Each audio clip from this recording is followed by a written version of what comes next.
Okay, ramai yang bertanya macam mana nak buat jalan cerita storyline untuk goal. Okay, hari ini saya tunjukkan korang macam mana nak baca perjalanan goal.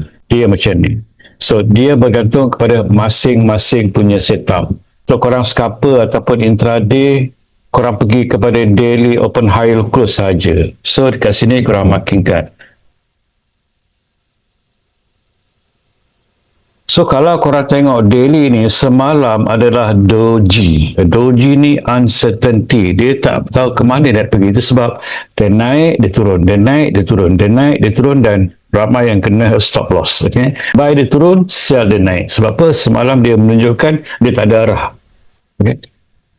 So, kemudian korang pergi kepada 1 hour. Ini jalan cerita 1 hour. So, kalau korang tengok dekat sini, 1 hour masih lagi downtrend. So, kalau korang tarikkan trendline dekat sini, 1 hour perjalanan dia masih lagi downtrend. So, 1 hour kalau saya birukan, saya tahu ini trendline 1 hour. Kalau dia break trendline atas ni, saya hanya fokus untuk mencari buy. Selagi dia tak break, saya akan mencari sell. Right? So, simple. Sini, boleh buatkan zone. So, zone ni korang boleh pergi 1 hour ataupun M30. Okay, macam saya kadang-kadang 1 hour, kadang-kadang M30. Saya tengok yang mana yang ada banyak resistance dan support. Okay, buat masa ni, okay, M30 dekat sini nampak, dekat sini ada satu support. Okay, plan dia dekat sini, alright? Dekat sini ada satu resistance. So, next di sini ada satu zone support.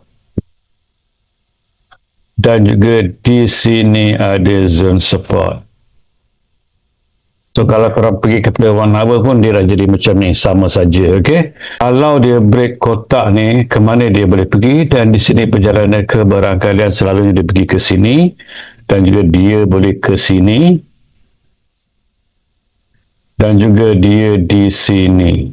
Dekat bawah ni mana dia boleh pergi, okey? Kalau bawah dekat sini dia boleh pergi. So, markingkan saja dulu, buatkan line kat sini dulu. Bawah di sini dia boleh pergi. So, apa yang korang perlu buat adalah buatkan zone saja dekat sini, nampak? Dekat sini saja. Okey, padamkan line ni kalau korang keliru. So, nampak dekat sini? So, game plan dia adalah M15, korang monitor saja ke mana dia pergi. Nampak dekat sini? Game plan adalah nak tunggu dia naik dekat sini, tunggu dia naik dekat sini. Kalau ada breakout sell, korang sell. Kalau tak ada breakout sell, korang jangan sell. Nampak dekat sini? Okay, kadang-kadang sebab apa dia naik dengan momentum. Dia naik momentum, dia juga boleh naik ke atas ni dan juga boleh naik ke zone ke atas. Tugas korang adalah mencari breakout sell. Okay, breakout sell macam mana? Simple saja. M15 macam biasa, ada breakout sell dekat sini, korang sell. Nampak dekat sini? Dan naik atas dekat sini. Sini ada breakout sell, korang sell. Nampak? Of course, kalau korang nak entry awal, korang pergi kepada M15 dan M15 drawkan saja trend line. So, di sini trend line dekat sini. Alright. So, sekarang ni, biarkan saja dia naik dekat sini, cari sell, dia break trend line dekat sini, nampak ada dekat sell.